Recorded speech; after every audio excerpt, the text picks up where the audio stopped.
The crucial parliament vote in Israel takes place today. It could decide the immediate future of the embattled Prime Minister Benjamin Netanyahu. The parliament is all set to vote on whether to install a coalition government and end Netanyahu's 12 consecutive years in power. The coalition, for the first time, includes a party from Israel's Arab minority.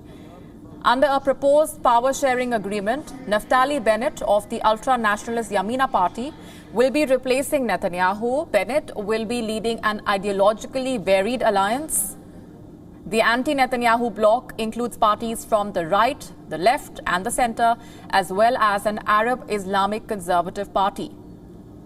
The alliance is fragile and analysts are wondering whether it will last till the vote.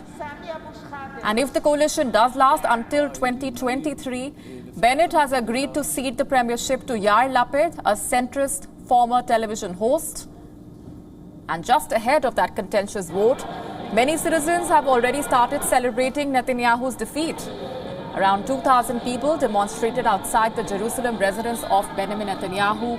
Many protesters were jubilant in expectation of today's vote for the new government. After a year of rallies against Netanyahu, accused of COVID-19 mismanagement and corruption charges, people have not backed down and continue to demand his departure. Protesters were seen beating drums. Some were wearing T-shirts that read in Hebrew, Bibi Lek, which means get out. They called for Netanyahu's political demise. We're celebrating a year of a civil fight that everybody told us that it won't work. But tomorrow a new government is going to be in Israel, finally. And it proves that civil fight works.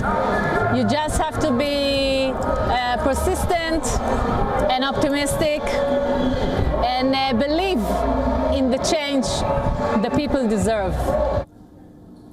And for more on these developments, joining us is Jody Cohen, an international affairs expert from Jerusalem. Hi, Jody. Give us a sense of the mood on the ground ahead of that crucial vote, which could bring an end to the Netanyahu era. Protesters outside his residence seem to be already celebrating his defeat. Right, as you said, this is a historic day. We could see a vote that would see an end to Prime Minister Netanyahu's 12 years in power.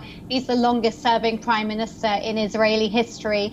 The mood from many is jubilant. The mood on the other side is less jubilant. As you remember, the Likud party under Netanyahu is actually the largest bloc, the largest party in this parliament. They won 30 seats, which is significantly more than any other party. So the Likud and Prime Minister Netanyahu are still popular in Israel. Netanyahu is obviously credited with Israel's handling of the COVID-19 pandemic, as well as the Abraham Accords, the normalization agreements with countries over the past year. And I would say that it's not over until it's over. If there's one thing that I've really seen commentating on Israeli politics over the last few years is to expect the unexpected. I mean, after the election, I remember having an interview with you and predicting that perhaps Naftali Bennett might come out victorious as Prime Minister. And at the time, that would seem to be really like a wild card because he won 7 mandates in this parliament. And yet here we are, as you say, looking at a prospective coalition government, which would be headed by Naftali Bennett in the first 2 years. And this coalition government really would have a razor-thin majority. There's 120 seats in the Israeli parliament, so to get a majority, they need 61.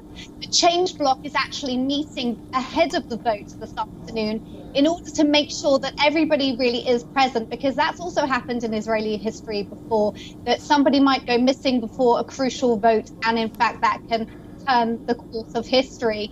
As you said, if they do manage to pull this coalition together, it will be fragile.